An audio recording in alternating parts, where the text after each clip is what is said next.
So is the Rolling Jubilee a tangible solution for solving consumer financial woes? Joining me now for more is Aaron Smith, an organizer with Strike Debt. Hey there, Aaron. So let's start by talking about last night's telethon in the variety show. How much money did you raise, and how will this money be used? Hey, Megan. Thanks for having me on. So last night was actually the end of our 6th day of donations. We opened donations with sort of a test launch last Friday morning, early in the morning. And due to an errant blog post by one of our MCs, David Reese, we ended up waking up to thousands and thousands of dollars in donations, far more than we had expected, and blew through our initial goal of $50,000 within 36 hours. So by the end of last night, or actually early this morning when I checked, we were at $300,000, which is enough to abolish $6 million of people's medical debt.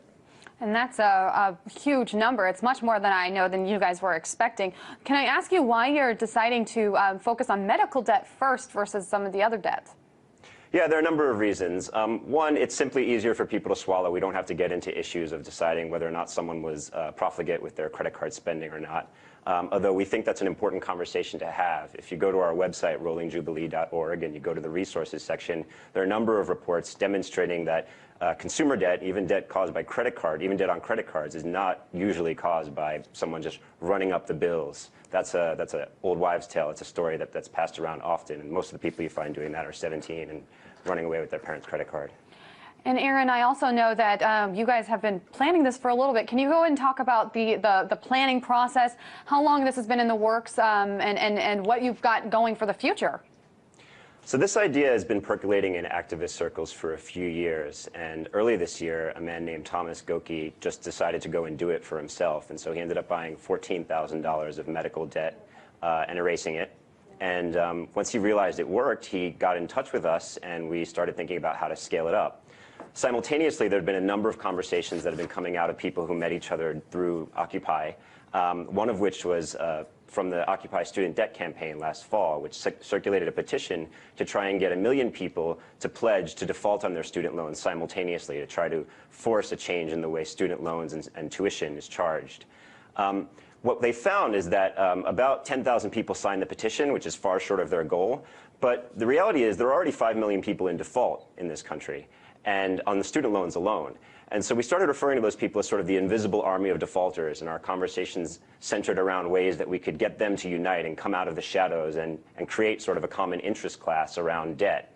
And so Strike Debt formed out of that desire, and we have a number of tactics. The Debt Resisters Operations Manual is one. The Debt Resisters Organizing Kit, which is available at strikedebt.org, is another. It teaches you how to start your own Strike Debt chapters. And we're having a national summit January 21st in New York City. It's actually a global summit. And Aaron, let me stop you right there. I know that you just brought up this Occupy manual. So for those of the hordes of Americans that aren't lucky enough to have their debt erased by your organization, you put out this book. If we could put it up, it's called the Debt Resisters Operation Manual, and it gives real-world solutions to financial problems like how to haggle with creditors, etc. So let's talk about this for a minute. Let's talk about the difference between this self-help book and other financial self-help books.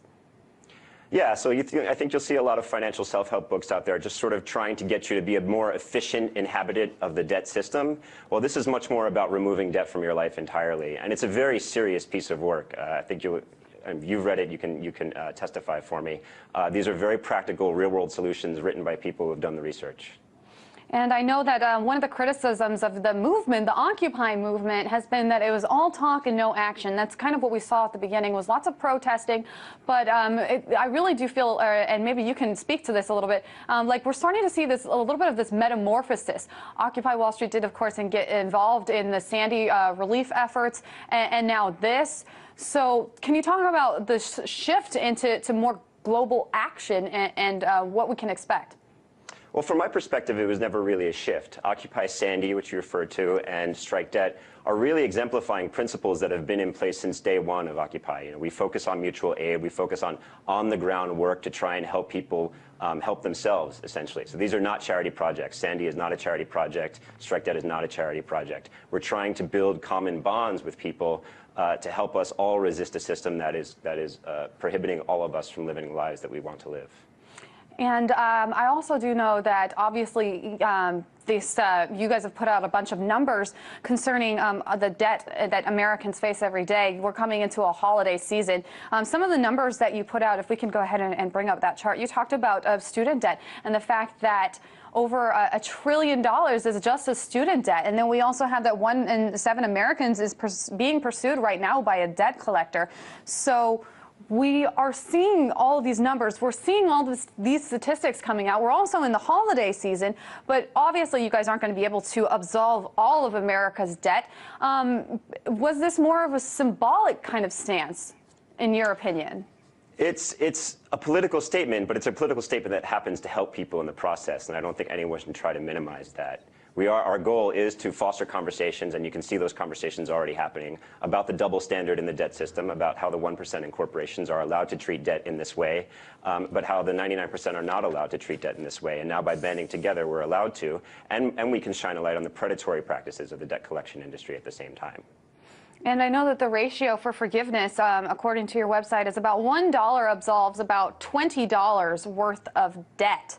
That's a substantial amount. So would you say that people are more likely to give money to your organization knowing that it's not just a donation, that it's actually a bigger kind of contribution that they're giving?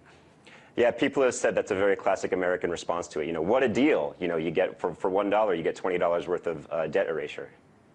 Absolutely. And also another point with the Rolling Jubilee is that I know that you had a lot of different kind of celebrities kind of coming up. You had Liz Winstead from The Daily Show. Can you talk about their kind of contribution to this whole event? They were fantastic. David Reese and Liz Winstead did an absolutely incredible job pacing the night. We had a number of extraordinarily talented artists who provided their services for free. And did this because they knew it was a cause that was worth fighting for, and we were extremely happy to have them. And they made an outstanding show. You know, I went to the show regardless because I was helping to organize it, but I was a rapt fan the entire time anyway. So you can get the video online at rollingjubilee.org. We know that it was live streamed. We know also that you made quite a bit of money. We'll see how far that money goes, considering that most of Americans' debt, financial woes, come from medical debt. Aaron Smith, organizer with Strike Debt, thank you so much for joining us. Thanks, Megan.